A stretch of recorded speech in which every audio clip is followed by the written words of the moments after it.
ทั้งสองสมปองไม่มั่นกันแล้วหวังเป็นผัวทิพย์เมียแก้วแน่แล้วพบความสุขสันต์หวังมอบชีวิตจิตใจไว้อกเดียวกันต่างก็ศรัทธายึดมั่นไฟฝันทั้งวันวิวาพ่อแม่ญาติต่างคิดต่อเติมเสริมสร้างช่วยเป็นภาระทุกอย่างให้สมดังปรารถนาให้ท่านสมรสสมฮักสมดังอุราพี่น้องเพื่อนฝูงทั่วหน้าต่างมาร่วมอวยพรใส่จงของหักให้ยืนยาวมันอย่าแปรผันสั่ววันแก่เท่าลงไปทรัพย์สินเงินทองก็จงเนืองนองหลั่งไหลแม้เกิดลูกหญิงชายให้เลิศด้วยปฏิภา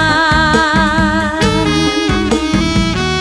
บัดนี้ทั้งสองสมปองเป็นคู่กันแล้วได้เป็นผัวทิพย์เมียแก้วแน่แล้วพบความสุขสันต์แม้นยามพังพาดผิดไปอภัยให้กันดวงใจสองจงยึดมั่นต่อคำควรผัวเดียวเมียเดียว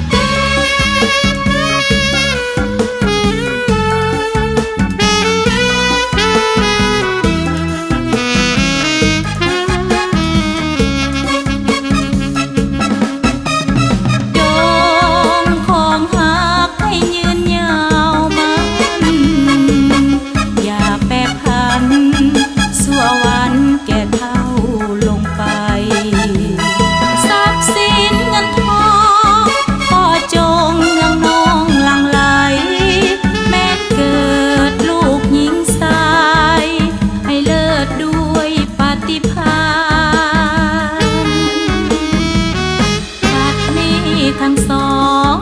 สมปองเป็นคู่กันแล้วได้เป็นผัวทิพย์เมียแก้วแน่แล้วพบความสุขสันต์แม้นยามพังพาดผิดไปอภัยให้กันดวงใจสองจงยึดมั่นต่อคำควรผัวเดียวเมีย